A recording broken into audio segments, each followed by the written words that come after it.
Hello and welcome this lovely Thursday morning to Market Insight. My name is Lavina Emma. So during the week, the Central Bank of Nigeria Governor, Mr. Cardoso, met with the House of Representatives to address the rising cost of living and the Forex exchange.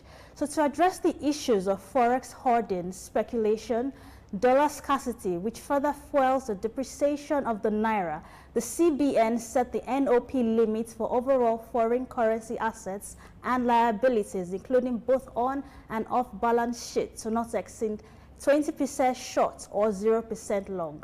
So on today's show, we are going to discuss how this directive from the CBN to commercial banks on foreign exchange will affect Nigerians, including the rising cost of living. So join me after the show. I have a wonderful guest to discuss this with.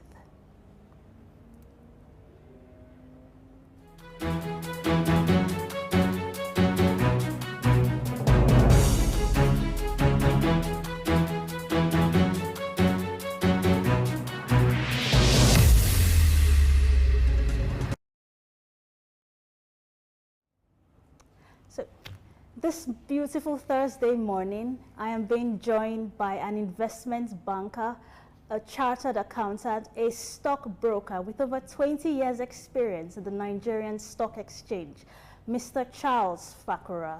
Thank you so much for joining us on Market Insight this morning. Thank you for having me. Yes, and I love your outfit. Please, what does this red coat signify? Okay, it's a wine jacket. Okay, it's wine colored. It's certified that, it shows that I'm a chartered stockbroker and at the same time an authorized dealing clerk of the NGS exchange. That is, without dressing this way, I can't get into the floor to trade. So that's why I am, since I can even trade on my phone now, so the market is with me. So I have to depict what the market is all about. Okay, that's wonderful to know. I'm really, well, this is my first time meeting a stockbroker from the Nigerian Stock Exchange one-on-one, so I'm getting to know more information about the reason they wear this jacket, this wine-colored jacket. That's wonderful. So today, we're going to also look at a video clip from the CBN governor when he was called to meet before the House of Representatives. And my guests and I will also analyze this speech and discuss how it further impacts on the Nigerian economy and the Nigerians living here also. So please stay tuned.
Inflationary pressures are expected to decline in 2024 due to the CBN's inflationary targeting policy, aiming to rein in inflation to 21.4%, aided by improved agricultural productivity and easing global supply chain pressures.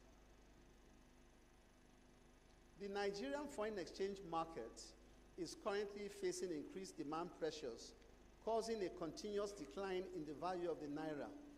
Factors contributing to this situation include speculative Forex demand, inadequate Forex supply due to non-remittance of crude oil earnings to the CBN, increased capital outflows, and excess liquidity from the fiscal activities.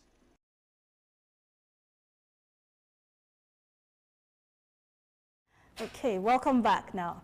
So, so from that brief clip, the Central Bank of Nigeria governor, he talked about how, yes, he's aware that in the Nigerian economy, we currently have forex exchange issues. We've been having scarcity of dollar. We've also been experiencing speculation with our commercial banks.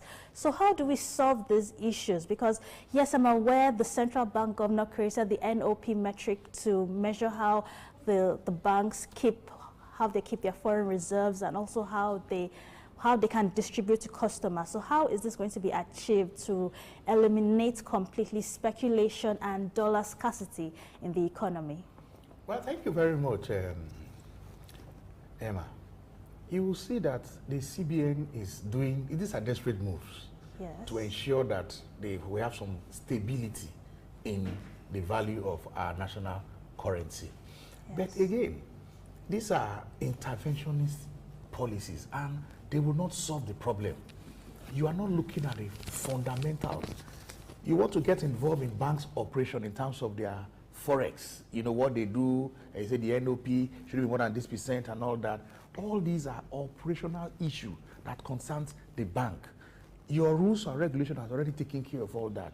Like I said, it's a desperate move for them to try to stabilize the value of the naira.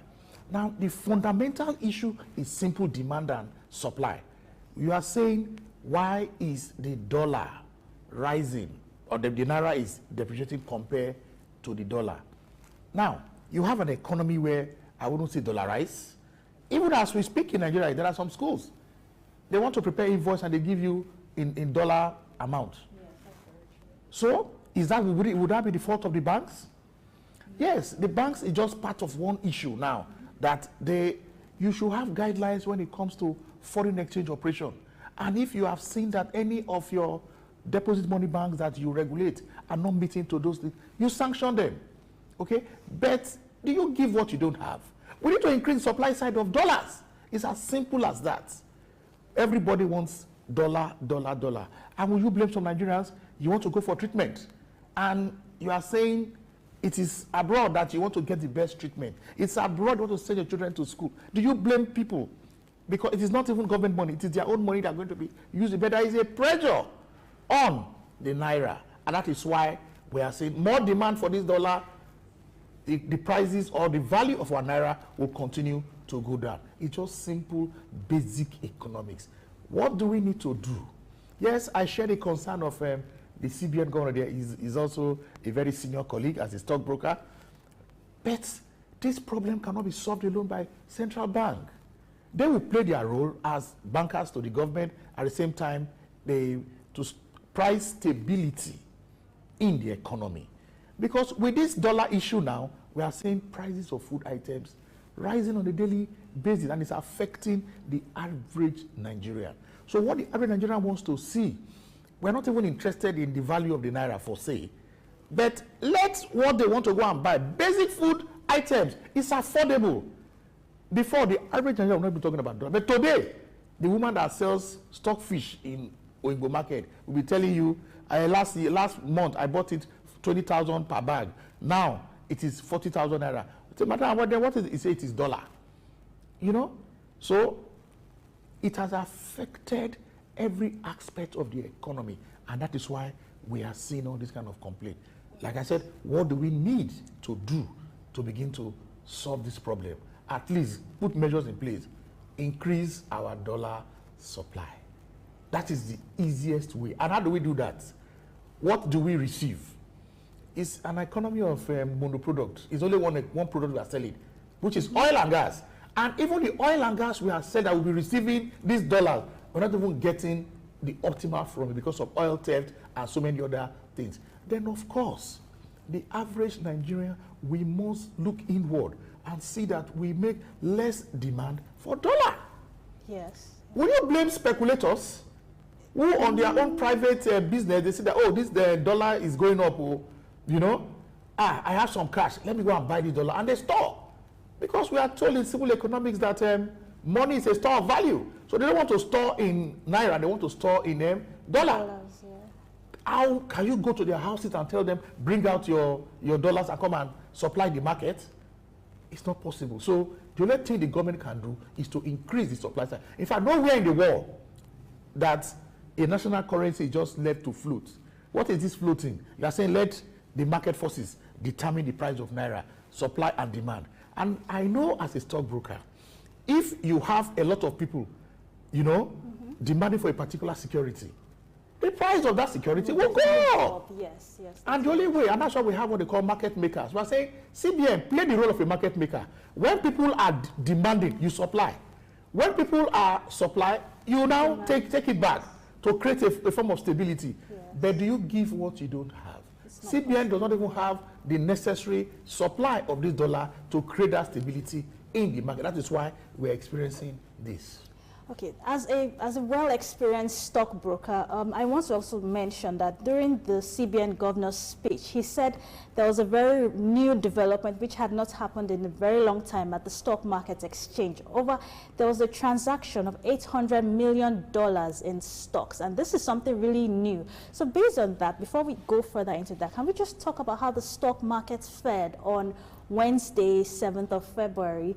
Let's just talk about who the top gainers were and who the bottom losers were, starting with the top gainers. First of all, we know that looking at our graph, yes, we can actually see who the top gainers are. We have starting with 9.84% to 9.09%, 8.78%, and 8.70%. So these are our top gainers for the yesterday at the stock market exchange. Yes. Could you please expatiate further on this? Okay, looking at what we have there, gainers, this is what happened in the market yesterday. Yes. Yeah, I was at the market there and I saw this. Of course, the reports were out. Yes, we are looking at ICO, Cadbury, Guinness, Tantalizer, and of course, Honey Flour. Yeah, the bottom losers. Yeah, those are the bottom losers. Now, when you talk of the stock markets, okay, this is just one aspect of the capital market. Yeah. You're saying the stock market on a daily basis, that is buying and selling. Yes, yes. And as people continue to buy and sell, prices are about to go up and come down. So on a daily basis, you will see at the end of the trading session for that day, then when the closing gong is sounded, we'll see that some equities will have gone up while some will have come down. So this just gives a summary of the top, these are the top 5 gainers for yesterday.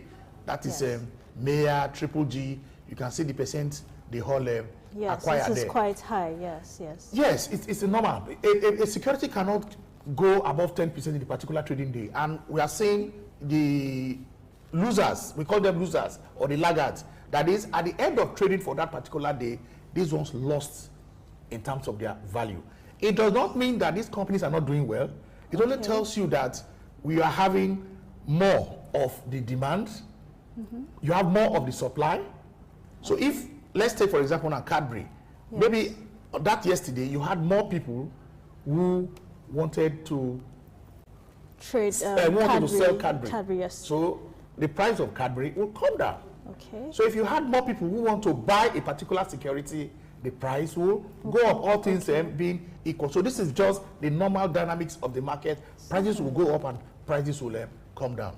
Okay, and then going forward, please, yesterday when the Central Bank of Nigeria, when the governor, Mr. Cardoso, said that the stock market, during the stock market exchange yesterday, that there was over $800 million in transaction. I think that is quite good, but how does it impact on our economy? Because we hear about these figures on the stock market exchange, and we wonder how it's going to influence. Does it mean that in terms of goods and monetary transactions, things will actually get better for Nigerians?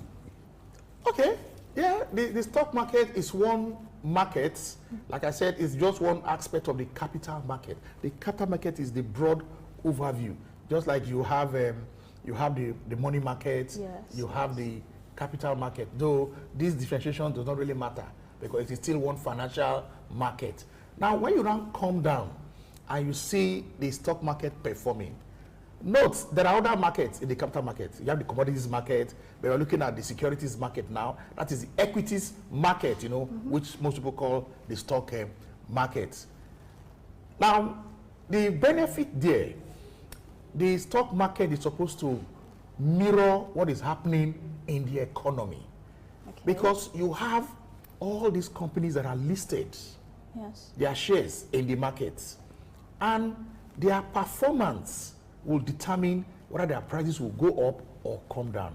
So, and if you look at the overall, if the market is doing well, it is expected that the economy should also be doing well, because the market is supposed to reflect the economy. But if you look at the Nigerian economy and you look at our stock market, not all sectors in the economy is actually listed on the stock exchange. And that's why we're encouraging more and more companies to come and list. The shipping industry is not there in the stock market. Even entertainment is not even there. Even the media, like your, is not even listed. Just, stock market, just one or two of the media houses that are listed here. So yes, but the stock market will still play its role in trying to serve as a barometer for the economy. And again, I must say this, the stock market has its own behavior. There are a lot of things that affect what you see in the stock market, that affect the price. There are market hearsay. There is even sentiments. There is a lot of emotional issues there. But the thing there is, can we measure some of these emotional issues? You know, that's why I say there is what they call behavioral finance. So somebody has asked me that question several times. I'm saying, come, our stock market is doing so. In fact, we're judged as the best in the world. That's wonderful. You know, for the whole of last year. And just for January alone, we had over more than 25% year-to-date improvement. Now, but coming down to the economy, prices of food items is going high. People are complaining and all that. Yes, it is bound to happen that way. And we cannot say that the economy is doing well because the stock market is, for now, is doing well. It's just a dynamics of buying and selling. And of course, how many Nigerians are even playing the stock markets? If I go by the statistics, we have about 6 million registered investors. And how many of these investors are even active on a daily basis? So the market at times has its own behavior, which might not reflect what is happening in the economy. But for those who are in the market, yes, I know somebody that we bought, I don't want to even mention the firm, but we bought a security for that person, and within just 3 weeks or thereabouts, the person had over 50% return. That's great. So you can see that the market now serves as a safe haven to beat inflation. We're talking of inflation almost 30%, 28.92 as inflation figures. And somebody is getting a return of over 50%. So he's encouraged and he wants to come back and invest more in the stock market because the return he's getting is beating the general inflation rate. And again, you see that most of these companies, they are posting their figures to the market now. Their full year report is also already coming. And once you have a company posting good results, of course, investors who want to continue with that company, and of course, they will be happy. So that is why we are seeing the market. But of course, if you have been following the market very well, you see that I think it was on Tuesday, the market was, in fact, they started the week in a bearish note. Yesterday, Monday, yesterday, no, Tuesday, yesterday it was flat. And as I speak to you now, this around after 11, the market is in continuous trading now. Buying and selling taking place. And of course, some stocks will have gone up, some will have come down. But at the end of the day, we will see the reports. And certainly, and we yes, it has to do basically demand and supply. Yes. Okay. So I'm still discussing further on the governor's speech when he was called before the House of Reps. He also stated that he believes with the measures that government is going to put into place, there will be a reduction in inflation up to 21.4%. I don't know how he intends to achieve this, but he specified that there'll be increase in sale of crude oil production and also our exports in terms of our agro produce, what we are exporting, not just the cash crops, the food crops, other minerals that we have in this country. He believes by sale of our exports and sale of crude oil, these will bring down the cost of living in the society. So how do you think, I mean, yes, the central bank governor is very optimistic, but do you really think 21.4% reduction in inflation is possible? Well, I will not say I won't envy the CBN governor for now, and I wouldn't want to be a spokesperson for the government. You see, when you talk of financial market communication. Yes. You need to communicate in a very simple way for the market to understand. And of course, the average Nigerian in Oyinbo market, the average Nigerian in my village in Patani, they need to understand what the government people are saying. You can see he's telling us that we need to increase our production. Productivity has to increase. That is the only way we can get the necessary dollar supply. He mentioned of our crude oil, that we need to sell more of crude oil. But do you know what is going on now in that space? Oil thefts. Oil thefts. We don't have functional refineries. Fine. We're even talking of crude now. We're not talking of refined product. Yes, we're talking of crude. Yes. And we're not even meeting our OPEC quota. Exactly. OPEC is giving their members quota. We are not meeting that quota. And when you don't meet your quota, your expected revenue, you will not meet. Then what about other sectors in our economy? Yes, they say agriculture. What is the figures? What is correlation of agriculture to our GDP? There is a lot of issues. So I'm happy with him. He's saying we need to increase productivity. We need to increase our agricultural output. And of course, other non-oil sector needs to be developed. But again, this is not new. The last administration for the past 8 years, they were telling us diversify the economy. But up to today, what has happened? So there must be that political will. For me, I don't even really think that, they would mention insecurity and all that. That is just one aspect of it. But let us do the bit we can. And of course, we'll begin to see an improvement in the economy. We must. For us, that figure is talking about that inflationary figure. He has to also look at what is even the cost of that inflation now. We're talking of a cost push inflation, where the rising cost of inputs, that is the issue. Rising cost of input, and it's affecting our production base. So when these manufacturers, when they produce, the cost of production is very high. And of course, they want to make their money by selling it higher to the consumer. So the first thing which I agree with him, increase our productivity, increase our crude oil sales, so that we can get more dollars from there. At the same time, look at other aspects of our economy, the non-oil sector.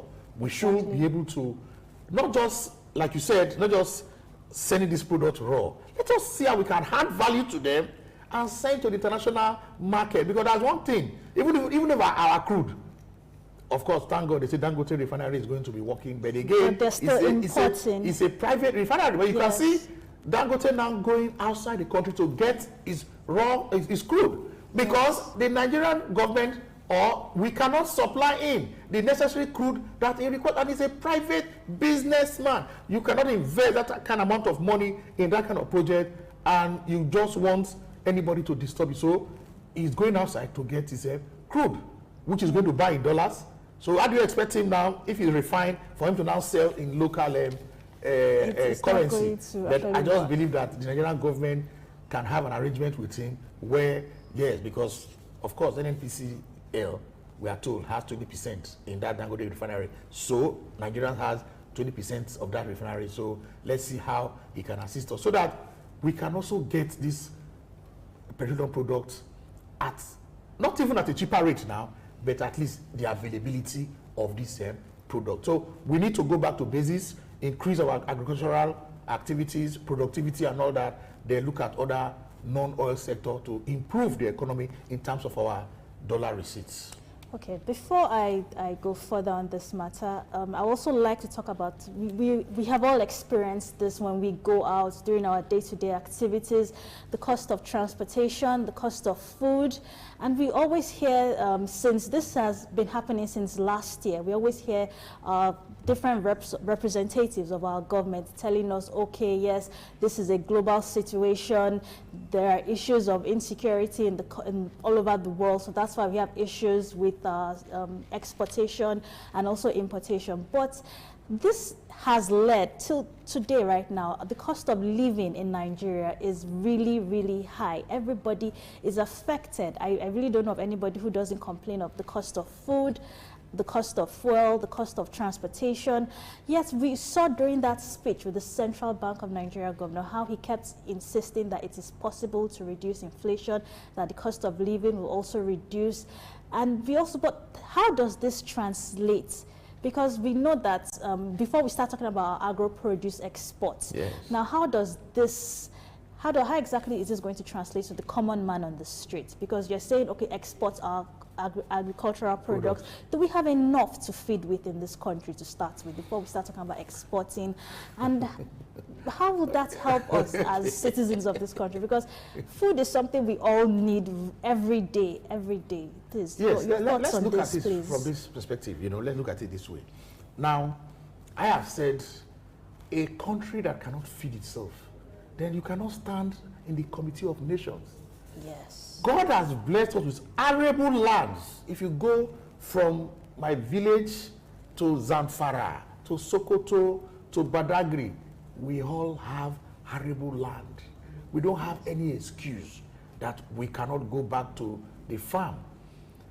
Agriculture used to be the mainstay of Nigerian economy in the days of cocoa, granite, oil palm. I mean, we're even told that some persons came to Nigeria to learn some of these trades. From Malaysia to learn how to make palm oil. And they are the leading exporter of palm oil. Yes. So what has happened to us? Because oil came and we just abandoned the farmland. Today, if you go to some villages, the youth don't want to go to farm any longer. Well, sometimes they cite insecurity as the issue there. Yes, the insecurity, for me, is just one aspect of it. There are some villages today, it is still the old people that goes to farm. And I must make bold to tell you that even in my own village, my grandmother does not need fertilizer. She will go and till our farmland, and she will produce a lot of cassava, which they can now transform to gari and all that. So yes, the fuel situation, when you remove subsidy without making proper arrangement, then, and you know that Nigerian economy is petrol driven. Yes. Our transportation is basically on road. And all the energy they use there is what? PMS, or even in the industry, diesel. Yes. So once you remove that, I'm not saying removing fuel subsidy is a bad thing, but you must have measures on ground. And it has to be a gradual thing. Yes, we're among those people that said removal is good for Nigeria, so that we're going to save a lot of money. But where is the money that is being saved? How is it being used today now? And that is why I still call on the federal government. You need to be transparent. Now, we have seen some of the FAC allocation that has gone to all the state government. Even this one they have collected. Have we seen any meaningful development that these state governors have made? But everybody is calling federal government, federal government. What about the subnationals? What are they doing? So we need to go back and let our governors and, of course, the president, our ministers realize that they are there to serve the people. And if there are issues, challenges like this, there is nothing wrong to call experts and let people begin to talk and discuss and see that measures are being taken. Of course, I cannot stop talking when it comes to the issue of corruption. That is also a major problem. That is why we are in this situation today. So, yes, telling you to go back to agriculture is fine, but at the same time, like you have said, agriculture has to be mechanized.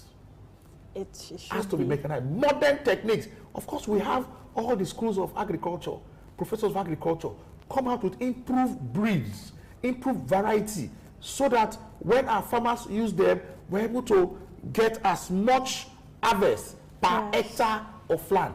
Yes. I mean, there are some countries today, they say they are desert, but they are also exporting agricultural products. So we just need to go back and see how we can make agriculture more profitable to the youth, and of course, we can now begin to feed ourselves. You cannot tell me because there is war in Russia and Ukraine, then we cannot produce enough wheat in Nigeria here. When we have the climatic condition for us to produce wheat that can serve some of our flour mill industry, and we begin to do, but we still import some of these things. Yes, so we need to improve our production. If it is insecurity, that can be taken care of, and let the government begin to show a lot of leadership in those areas, and we will see an improvement in the economy. Yes, for Cardoso, it is not going to be overnight for us to reduce inflation. If it is possible that by just a mere announcement, the government will have done that since, I will have seen the reduction, but it's not going to be an overnight thing. We need to look at those, how the members in that MPC will be able to come out with reasonable rates that will push the economy forward. Okay. We could also watch another clip during this the governor's speech to the House of Reps members, where he also stressed further that there will also be a contribution, an increased contribution of 3.76% to our GDP in terms of crude oil production and agro-produce. But that we will also, that agro-produce also, back to agro-produce again, it also needs to be needs to really be looked into. So I just want to state, recently we've noticed that our agro-produce has been rejected in the international market. So how does he intend to achieve these things? Because he also quoted from international organizations like the World Bank rating of Nigeria has moved from being a stable economy to, it has moved from being a stable economy to a positive economy. So how is that going to benefit us? Because we know we in the country, the citizens, we actually face this rising cost of living every day. Apart from that, the forex issues too. So yes, we know international organizations like World Bank and also countries, international agencies like Moody's, like Standard & Poor's, when they rate the economy of this country, they say we've moved from stable economy to a positive economy. But how are these things affecting the common man on the streets? Actually? Okay, thank you very much. Yes, when you have Fitch rating, Standard & Poor's, these are just giving us projection, looking at it from their own perspective. There's nothing wrong with that. Yes, you can come up, IMF can come and say they have a positive outlook in the Nigerian economy. There's nothing wrong with that. They are telling you that if you put things in place, then of course your economy is likely to be in this kind of situation. Yes, yes. It is not that because they made those kind of projection or pronouncement, then that is what it is. That is one. Then for our agricultural produce being rejected in the international market, that's why we have the Nigerian Export Promotion Council. That is, it's an international market. And your buyers there are people that wants to buy these products at the quality that is suitable for them in their own production. I'll give you an example. If you produce maybe is it sorghum or millet, a certain variety, yes, and maybe as a brewer, I use it to produce my beer, and it's not the quality that I want, then I will reject. If you are selling to me as a brewer, you are a farmer, I will reject it. So the same applies our agricultural products that we are selling to the international market. They will need to measure, do a lot of analysis on those products. And if it does not meet the quality, the standard which those buyers want, of course, they will reject it. So that is why we need that Export Promotion Council. I know you are doing a great job. You need to talk to our exporters, especially agricultural produce exporters, for them to understand the quality that these their buyers require and ensure that you have those kind of qualities and you export to them to reduce this incidence of them rejecting our product that we're exporting to the international market. I mean, I cannot buy a product that will not meet my specification. It's only when it has met my specification, I will pay for it and begin to use it for my own productive processes. Okay, thank you very much. Now, if they have seen opportunity in terms of the forex operation, the NOP and all that, yes, they are human beings. They might want to try and go against some of those rules and regulations. We have seen here in Nigeria where some banks prefer to do certain things and pay penalty, because at the end of the day, the profit they will have gotten can just override those penalties. So, but we are saying no. Regulations for banks should not be rule-based.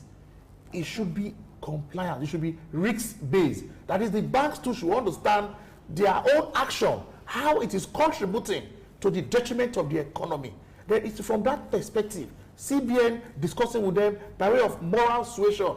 Then they also understand, of course, there is no banker today who does not understand the role banks play in stabilizing the economy of any nation. In fact, the financial service industry generally, because normally we used to say that once the financial service industry sneezes, other sectors of the economy catches cold. Certainly, so that's very the CBN and the banks will need to come together and agree that yes, they also want to play their own role. Because for me, you are doing this hoarding and it's affecting the economy like this. And that's why I'm happy when they say, is it EFCC is going after institutions that are giving people dollar invoicing, you know? Okay. Yes, so we need to be patriotic Nigerians. Like we said, it is not only CBN or the government that needs to play a role when it comes to our economy. Every Nigerian has that role to play. And if we're able to do that, of course, we'll see a gradual improvement in our economy. Yes, thank you so much, Mr. Charles Fakora. I'm joined here in the studios with Mr. Charles Fakora, a stockbroker and investment banker with over 20 years experience. He has really explained further to us on the Central Bank of Nigeria's governor's speech when he met with the House of Reps members and the increase in the cost of living in the society. So we'll go on a short break now. When we return, we'll still discuss further with Mr. Charles Fakora. Stay tuned. Idumota Market.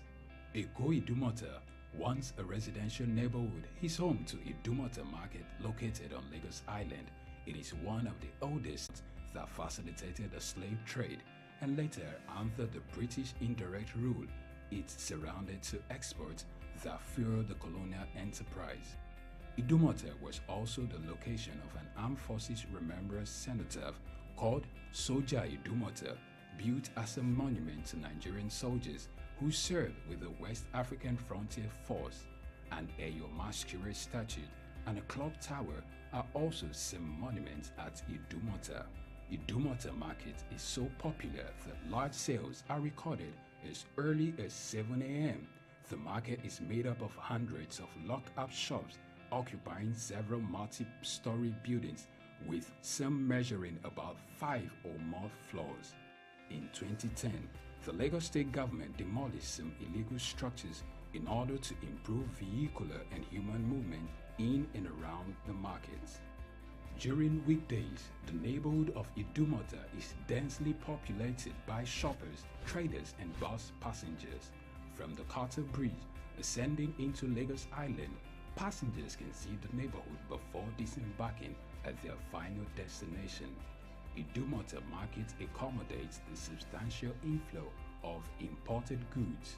The bulk of import from abroad are routed first through Idumota and then on to other markets through Nigeria and other West and Central African countries. The energy of private Idumota traders and wholesalers facilitate this activity, where millions of US dollars worth of wholesale is exchanged daily. Idumota Market, Souk Enlightenment. My name is Dr. Rafiu Oladipo. My name is Baba Jalal Repega. I'm Reverend Julia Benite. I'm Godi Odidi. My name is Professor Oladokun Sulaiman Olarawaju. Souk News is on the ground, loading. Very enlightening, very educative, and entertaining. Thank you to Souk News. So I'm happy that Souk TV has come into existence. I'm happy to be here in the Souk News. I want to encourage you to subscribe to the channel and keep watching news that makes sense. As Browning said, one's extension of one's reach should not exceed one's grasp, or what is heaven for. And I think Souk News is doing that. Africa needs a voice of truth, and Souk News has become one of them. And get ready, get ready, get ready. And keep watching. Keep watching Souk News. Keep watching Souk News. It's a place to be.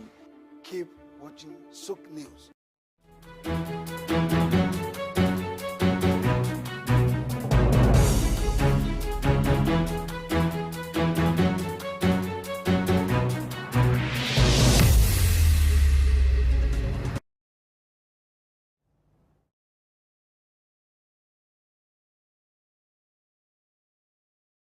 Cardoso, from the cost of living. Okay, welcome back to the show. I'm still here with my guest, Mr. Charles Fakora, a stockbroker and investment banker. So you have really explained a lot to us concerning the stock markets and the cost of living and how yes, we are all optimistic that Mr. Cardoso will achieve these things in partnership with other government officials, and also the citizens also have a role to play in achieving these things. So back to his speech, there was a clip of the speech that was played where he he went on to talk about how the reason why we have dollar scarcity in our society today is because of parents who take their children abroad to study. And also, he also cited things like when people go abroad for medical care, that these things have also affected the hoarding in our society too. So how, I would like for that clip to be played, but before then, how are these things affecting us, affecting the rising cost of, because right now the dollar rate to the naira is over 1,480 naira. So, but how has this affected? Because we all know parents want a good education for their children. And then when you say it's because they're taking their children abroad, how has this affected them? And then if you want very good health care, we've cited countries in Europe and in the US as providing very good medical care. So how have these things affected us? Please, could you shed more light on this? Yes, thank you very much. Thank you very much. You see, yes, the CBN governor making that kind of complaint, for me, is a little bit funny, because you can't stop people. If I say I want my child to go to Harvard in the US, and I'm a private citizen, I have my own money, I would just go and buy the dollar and pay the school fees and maybe for our upkeep there. Yes, so it is now, it's like, for me, he's even indicting the government. If you have quality education here in the country, then there will be less tendency for people to send their kids abroad. That is just one. But again, education is something anybody, you want to go any part of the world. If I were in school, in university, we had foreign students, people from other countries coming to Nigeria to study. So you can't stop persons. Was this a federal university? Sorry for interrupting. It was even a state university. A state university. People were coming. We had Cameroonians. Okay. Who were in. We have Ghanaians. Okay. You know. In fact, I've been told that even in University of Lagos or even UI, they are teaching hospital. We had foreigners coming to University of Lagos. I mean University of Ibadan teaching hospital for treatment in those days. Wow. And if all those facilities have gone down, are you going to blame the ordinary Nigerian? No. But again, government has to show leadership in that regard. We have seen most government officials, a little headache, they have gone abroad. Yes. So why is Mr. Caruso telling us that it is people who are going? Government has to show leadership. I agree, the average Nigerian citizen has to also be confident and believing in our own goods and services. Yes. But again, I keep asking myself for knowledge. If I am sick and I believe that this is where I'll get my treatment, even as a government official, there's nothing wrong to say, call these experts from wherever they are, pay them and let them come here and take care of you. And of course, train our own young doctors here, and we'll see an improvement in our healthcare service delivery. These things can be done. You know, so for me, it's not the time for us to begin to complain any longer again. Let government just show leadership, and you'll see that people will begin to follow suit. Yes, that was well expatiated. Thank you so much. Thank you for that, Mr. Charles. I mean, you really delved into that, because when I listened to it, I kept trying to understand why he had to go in that direction. And I figured, yes, if we had functional hospitals, doctors were not going on strike. If we had very good education, if ASU was not go on strike all the time, I don't see any reason why parents will not put their children in schools here in Nigeria and also go to our Nigerian hospitals when the need arises. So still on our cost of living and currency rates in Nigeria, could you please, could you suggest some solutions to us? Yes, the CBN has put this circular in place. It is very important that banks obey what they have put out in that circular. Yeah. But for the fact that like you rightfully started, that if the penalty is whatever price they have to pay for that penalty far outweighs the profits, do you really think that banks should obey this directive? Because we all know that banks are making money from hoarding and speculation. So do you really see that? Yes, I'm sure the CBN has put punitive measures if a bank disobeys, but do you really think that they should? Well, as somebody who has played for a very long time and I have my own little experience from the financial sector, corporate governance is key. Yes. Yes, even for quoted companies, even for operators like myself. I also see the banks too as professionals. They have their code of ethics.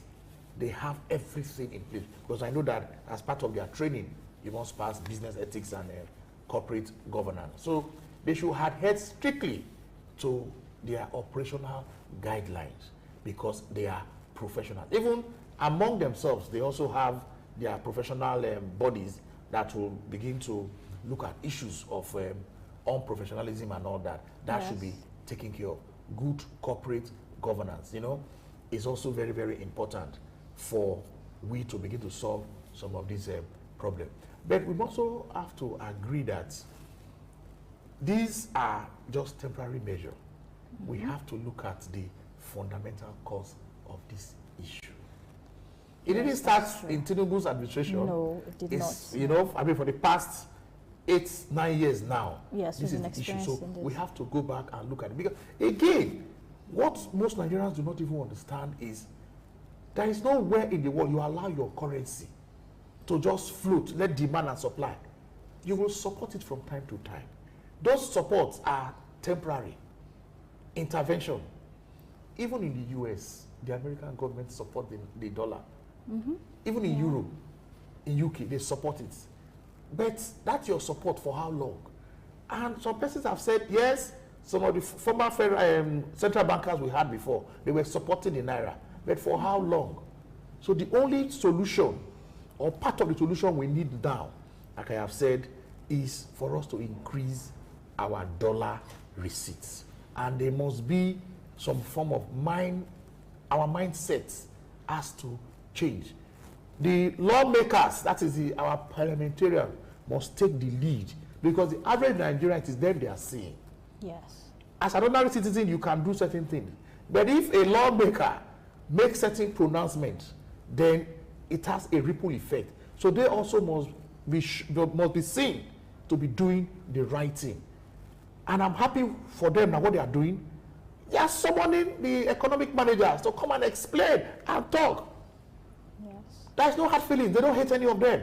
It's all of us want a better Nigeria for ourselves and of course for our children yet unborn. So we just all have to be out there to see that we get this solution, our economy better, and at the same time make it a better place so that young persons will not think of leaving the country to go to other countries. Because I keep asking myself, those countries you are running to, people build those countries. So why can't we stay here and build Nigeria so that all of us can stay and our children yet unborn can also come and they'll begin to praise them that yes, you guys have done quite well. But as it is now, the challenges are there. Yes. The hunger is real. So we just need to have a mindset, a change of mindset, and see that we want to have a country that we can call our own and we are proud.